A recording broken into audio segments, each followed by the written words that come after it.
nakikita nyo, gusto ko lang i-share sa inyo ang aking mga Jonax books collection. So, si Miss Jonax, in real life po, ang name niya ay Miss Jona May Pacala. And nakatira siya sa Cagayan de Oro. And isa siyang Wattpad author, /vlogger, /fashionista for me, /model for me. So, 27 din ako start na maging fan niya. Una kong nabasang story is itong Until Trilogy. And silent reader lang ako noon. Hindi pa ako masyadong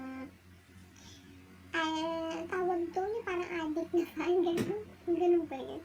So, mga later on, sumasama na ako sa mga events, sa mga meet-up.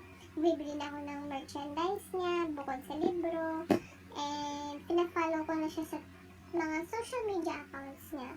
Yun, paunti-unti. So, gusto kong i-share sa inyo yung mga hawak kong libro niya. Wow, hawak, no? Siyempre, hawak ka niya. Mga libro niya na meron na ako. So, una kong nabili na libro niya is yung 24 SOS or 24 Signs of Summer. Story yun ni Summer and ni Lex. Ito po siya. Yan. So, ito, meron siyang dalawang cover. Isang ito, tawag nila dito is Divisoria cover, and isang blue book cover. Ito kasi, kaya tinawag nila Divisoria cover, nung nagka-store kasi si Ate Isme, isang friend ni Ate Jay, nagbenta sila nito. So, dun ko rin yung nabili. Pumila rin ako doon. Ito yung first book ko. So, second book ko is Pop Fit. Pop Fit in Every Beast Needs a Beauty. Yan. Ito siya. Online ko rin siya binili kasi every time na pumupunta ako sa National Bookstore, lagi siyang out of stock. So, no choice ako dahil gusto ko to. Nabasa ko na siya sa Wattpad at nagustuhan ko siya. Ako kasi yung tao na na pag nabasa ko na sa Wattpad, yung stories ni ate, gusto ko siyang hawakan. Gusto ko ma-feel yung libro, yung bawat page, gano'n. Sa akin lang yun ewan ko lang sa inyo. Yun, ito yung second book ko. May other cover din nito, yung parang, yellow yung word na Every Beast Needs a Beauty. Pero wala ako nun. Mahirap na rin kasi hanapin yung mga libro na under sa Popfic kasi hindi na dito si Ate Jane, nagbibigay na stories para gawin libro. So, unahin muna natin yung mga Popfic. Total na, simulan na rin naman natin sa Popfic. And, second na papakita ko sa inyo is yung may mga pirma niya. So, yan. Baka sakali 1, baka sakali 2, and baka sakali 3. Yan. Ito, may mga pirma niya to. Dahil pumunta na ako sa event ni Queen sa Phil Oil Arena yon na nakita ko siya and may chance na magpapirma. So, yan. May pirma to lahat ng books niya. Next one is mapapansin ka yan. Yan. Dalawang style ng cover niya. Ito yung parang Totoy and Nene Disney, Wayne and Rina. This one is the adult. Ang gano'n, charot. Kasi nakahubad na si Wayne. Nakita-kita na talaga yung abs niya, yung tattoo niya, yan. Pero dito, nakahubad din naman siya, pero nakatakap kasi yung gitara. So dito kasi kitang-kita na talaga yan. Kaya binata na gano'n. So meron din isang libro si ate na hindi siya Popfic, yung Sizzle, Heartless, yan. Heartless. Hindi siya Popfic Sizzle siya. Medyo rare na rin kasi yung libro na to.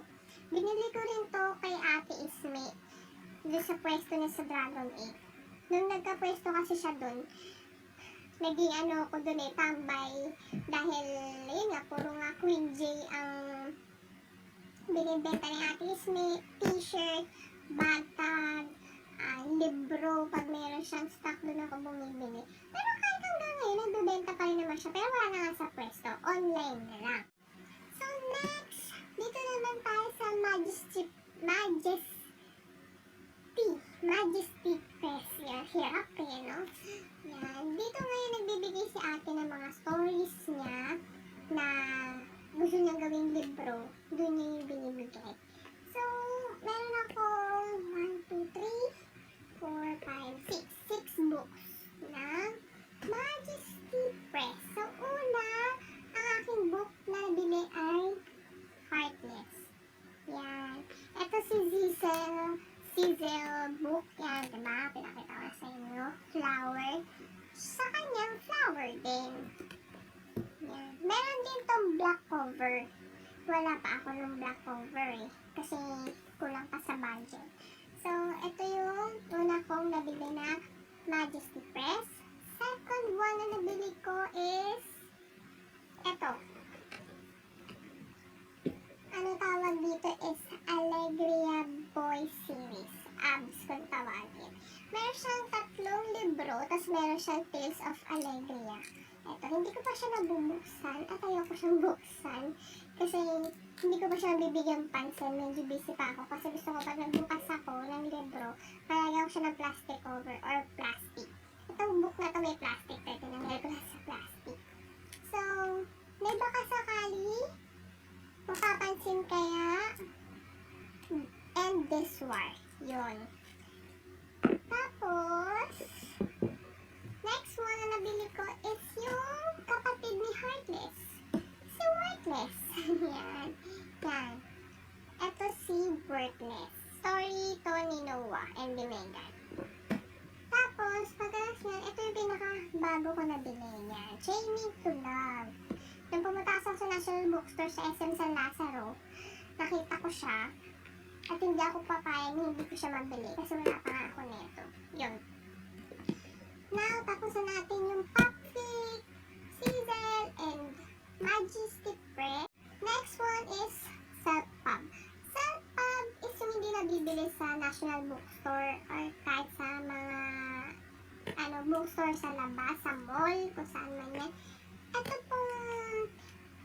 po kasing Self-Pub is kumbaga in-order mo siya online. Yun, magbabayad ka muna, tapos kung kailan matatapos yung libro kasi pagagawa pa, tsaka mo matatanggap yung libro mo. Kay Jonah Montefiore po ako nag-order ng libro na legit siya talaga. Well, may ibang mga Facebook din naman na legit na nagbebenta ng libro ni ate. Kaso, iba kasi overpricing. Siyempre, diba parang naman na overprice ka sa normal price para lang magkaroon ng tubo. Grabe naman yung itataas mo. Example, binebenta yung UT bundle na bagong batch ng 1,750 ata, mga 1,718 dun sa Jonah Montefiore Facebook. Nakakita ko, binibenta nila ng 2,500. Tama ba yun? Diba hindi? So, pag bibili kayo ng Self-Pub, dun kayo sa mga legit at saka mababa yung price. Huwag kayong kumagat sa mga matataas na price kasi sayang yung pera. Diba? Hindi naman alam ko, iniipon nyo rin naman yan. Kaya huwag kayo basta-basta bumigay. So, ayun nga. Ito, napakita ko na rin naman ito sa inyo. Ito na yung aking second na nabiling Self-Pub. The Anthology. Nabili ko to kay Ate Isme ulit. Pero wala na siya sa Dragon 8 ng mga panahon na yun. Kundi dinayo ko na siya sa bahay nila mismo para makuha ko itong Anthology. Ito yung batch 2. Kasi may 3 batch yan. Ito yung batch 2. Ganito yung itsura nung batch 2. Yan. Yan.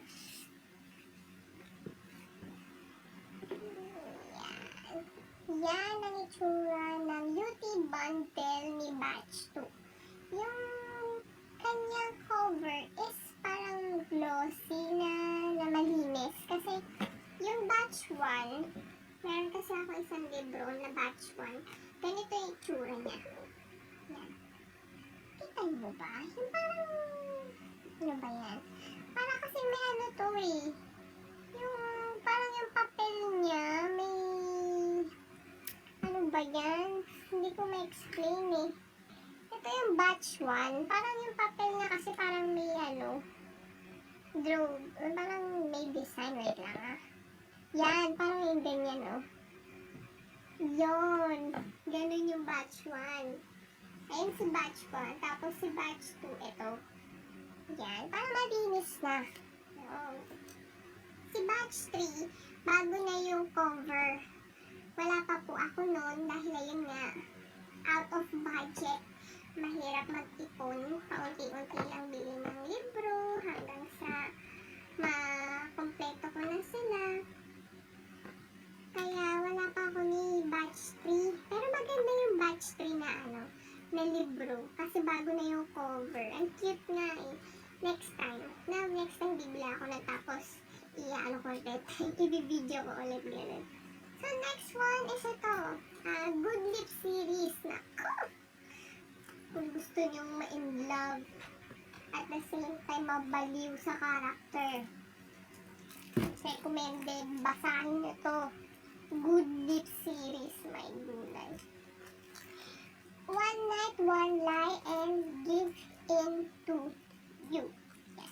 Yung itsura niya, hindi ko pa ito nababasa sa libro pero sa Wattpad nabasa ko na to.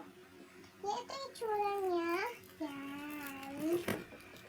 Si Logan and si Portia. Ito yung sa likod. Ito yung ano nila. Tawag dito.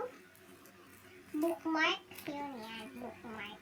Tapos this one is Brandon.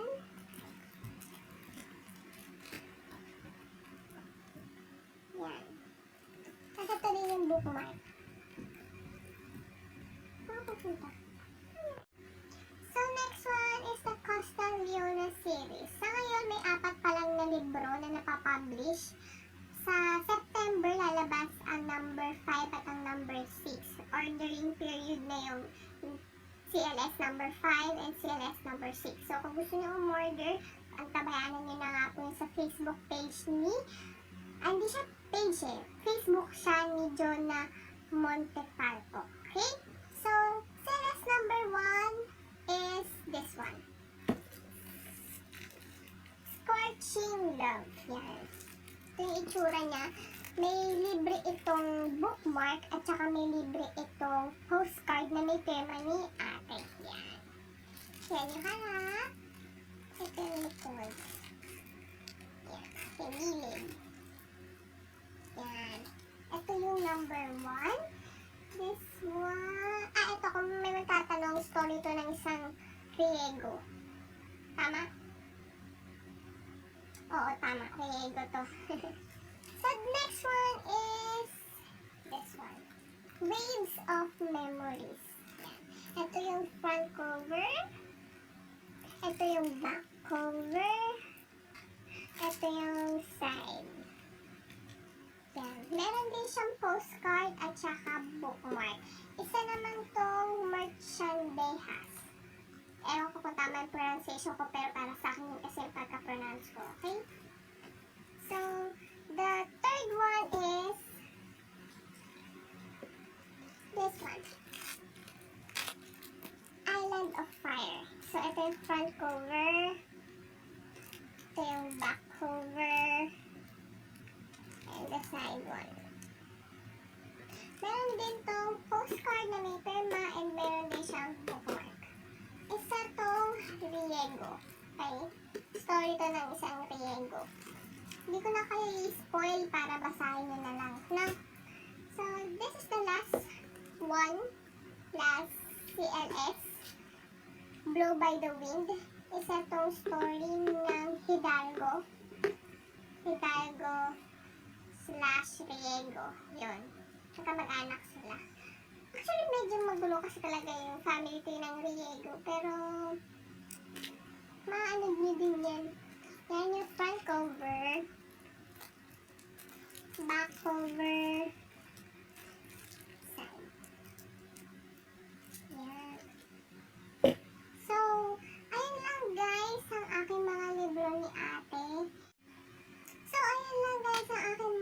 collection ng books ni Queen J. Hope you like my video. And hope you follow my YouTube account. And gagawa pa kasi ako ng mga other videos. Hindi lang naman Jonax related. Kung ano yung maging idea sa isip ko. Minsan, bibidyoan ko and i-upload ko. So, thank you guys and see you on my next video.